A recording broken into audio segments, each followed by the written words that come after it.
찬미 예수님, 네, 오늘 대부님, 대모님 서시기 위해서 우리 본당 방문해 주신 교우 여러분들 진심으로 환영합니다. 제가 까먹을까봐 미리 말씀드리는데요. 어제 성탄 밤미사 후에 댁에서 드시라고 조그만 케이크를 하나씩 나눠드렸는데 어제 못 받으신 분들은 오늘 가정마다 하나씩 가져가시기 바랍니다. 오늘은 12월 25일 성탄절입니다. 사실 예수님의 생일이 정확히 언제인지 아는 사람은 아무도 없는데요. 초대교회에서는 예수님께서 이 세상에 오신 날과 이 세상을 떠나신 날이 같은 날이라는 믿음이 있었습니다. 그 중에서도 3월 25일에 예수님께서 성모님 태중에 잉태되셨고 또 같은 3월 25일에 예수님께서 십자가 위에서 돌아가셨다는 설이 설득력을 얻었습니다. 그래서 3월 25일 주님 탄생 예고 대축일로부터 9개월 뒤인 12월 25일을 성탄절로 기념하게 되었습니다. 사실 주님의 탄생과 죽음은 같은 신비를 기념하고 있는 것인데요. 주님께서 인류 구원을 위해 당신을 이토록 낮추셨다는 신비입니다. 하느님께서 사람이 되신 신비와 십자가 위에서 죽음을 받아들이신 신비는 우리를 지극히 사랑하시는 주님 사랑의 두 가지 징표입니다. 제대 앞에 구유가 있고 제대 뒤에는 십자가가 있는데요. 구유 앞에서 십자가를 함께 바라보시면 이 두 신비가 연결되어 있다는 것을 깨달을 수 있습니다. 예수님의 구유 주위에는 무엇이 있을까요? 성모님과 성 요셉이 계시고 여러 동물들이 있는데 소와 나귀는 반드시 포함됩니다. 이는 이사야서 1장 3절의 말씀과 관련이 있는데요. 소도 제 임자를 알고 나귀도 제 주인이 놓아준 구유를 알건만 이스라엘은 나를 알지 못하고 나의 백성은 깨닫지 못하는구나 라는 말씀입니다. 심지어 소와 나귀도 제 임자가 누구인지 알고 구유에서 경배를 드리고 있는데 우리는 과연 우리의 주인이 누구이신지 알아보고 있는지 구유 앞에서 묵상해 봅니다. 어제 성탄 대축일 밤미사 때에 구유 경배 예절이 있었는데요. 미사에 오신 분들이 구유에 계신 아기 예수님께 경배를 드렸습니다. 저는 구유 경배를 하는 분들의 얼굴을 경배했는데요. 하느님께서 이렇게 우리와 똑같은 모습으로 어쩌면 이분의 얼굴로 오셨다고 생각하니 마음이 뭉클했습니다. 옆에 계신 분 얼굴을 한번 보시겠어요? 하느님께서 만일 이분의 얼굴로 세상에 오셨다면 어떨까요? 우리는 그렇다고 오늘 고백하고 있습니다. 우리 얼굴 하나하나가 모자이크처럼 예수님 얼굴의 어느 부분을 드러내고 있습니다. 저는 학부를 서울신학교에서 마쳤기 때문에 서울교구 동창들이 있는데요. 저희 동창 신부들 중에 저보다 나이 많은 형님 한 분이 간경화 때문에 간 이식 수술을 받아야만 했습니다.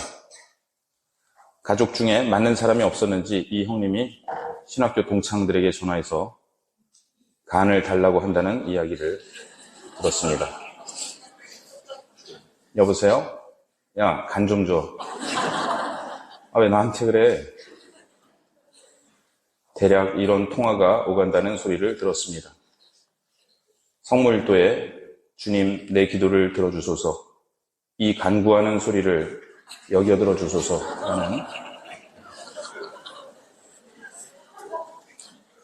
그런 시편 기도가 있는데 이것이 정말 간구하는 소리라는 것을 알았습니다. 제가 그 소식을 듣고 어떻게 했을까요? 피해 다녔습니다.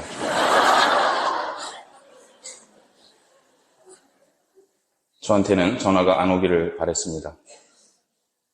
그러던 중 동창 중 다른 형님이 간 기증을 했다는 얘기를 들었습니다. 저는 정말 깜짝 놀랐는데요. 가족이라면 모르겠지만 저렇게 피를 나눈 형제도 아닌데 과연 나의 간을 나누어 줄 수 있을까 하고 생각하게 되었습니다. 작년에 저희 아버지가 폐암이라는 선고를 받고 저도 폐를 아버지께 이식해 드리려는 생각도 했었는데요. 이미 다른 곳에 전이가 되어 소용은 없었지만 그것을 알기 전까지 진지하게 고민하면서 동창에게 간 이식을 해준 형님 생각을 다시 하게 되었습니다. 벗을 위하여 자기 목숨을 내어주는 것보다 더 큰 사랑은 없다. 이 말씀이 새삼 떠올랐습니다. 다행히 두 분 모두 건강히 지내고 계십니다. 간 이식은 자기 간의 절반을 잘라서 다른 사람에게 주는 것입니다.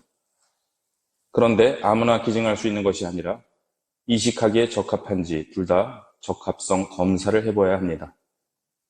아무리 기증자의 뜻이 강해도 적합성 검사 결과 맞지 않으면 이식을 해줄 수 없습니다. 하느님께서 사람이 되신 것도 이와 비슷한 이유에서라고 생각합니다.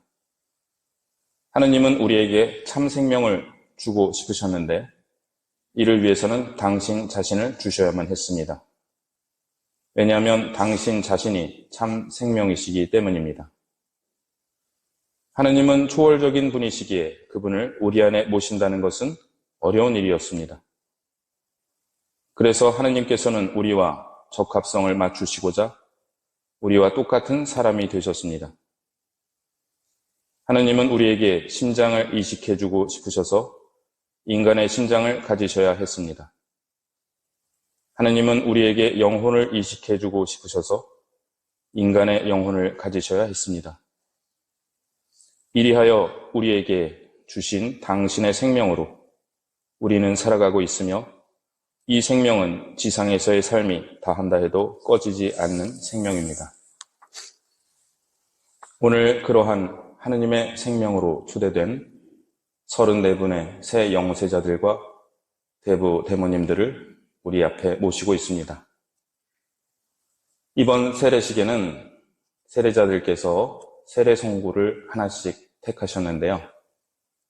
어제 이 성구를 한 분씩 읽으시는 것을 들으면서 이 말씀들 하나하나가 주님의 아들, 딸로 태어나는 세례의 의미를 그리고 구세사의 의미를 우리에게 말해준다는 것을 깨달았습니다.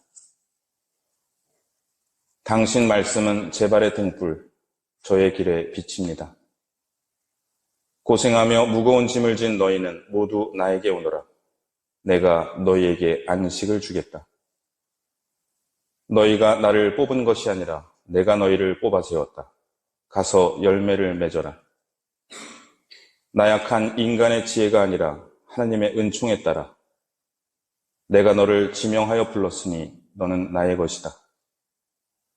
너는 내가 사랑하는 딸, 내 마음에 드는 딸이다. 너희 마음이 산란해지는 일도 겁을 내는 일도 없도록 하여라. 내가 너를 강하게 하고 도와주며 나의 의로운 오른팔로 너를 지탱하리라. 나에게 힘을 주시는 분 안에서 나는 모든 것을 할 수 있습니다. 마땅히 걸어야 할 길을 아이에게 가르쳐라. 그러면 늙어서도 그 길에서 벗어나지 않는다. 구분되는 고다지고 거친 길은 평탄하게 되어라. 주님은 나의 목자, 나는 아쉬울 것 없어라. 정녕 주님 뜰에서 지내는 하루가 다른 첫날보다 더 좋습니다. 주님, 저는 당신 안에서 기뻐하고 즐거워하며 당신 이름에 찬미 노래 바칩니다. 사랑하는 이여, 그대의 영혼이 평안하듯이 그대가 모든 면에서 평안하고 또 건강하기를 빕니다. 시들지 않는 나무와 같이 하는 일마다 잘 되리라. 행복하여라 자비로운 사람들, 그들은 자비를 입을 것이다. 내 이웃을 내 몸같이 사랑해야 한다. 남이 너희에게 해주기를 바라는 그대로 너희도 남에게 해주어라. 나에게 사랑이 없으면 나는 아무것도 아닙니다. 우리는 하느님께 피어오르는 그리스도의 향기입니다. 저희는 쓸모없는 종입니다. 해야 할 일을 하였을 뿐입니다. 언제나 기뻐하십시오. 끊임없이 기도하십시오. 모든 일에 감사하십시오. 하느님 나라는 너희 가운데 있다. 나를 보내신 분께서는 나와 함께 계시고 나를 혼자 버려두지 않으신다. 내 안에 머물러라. 나도 너희 안에 머무르겠다. 보라, 내가 세상 끝날까지 언제나 너희와 함께 있겠다.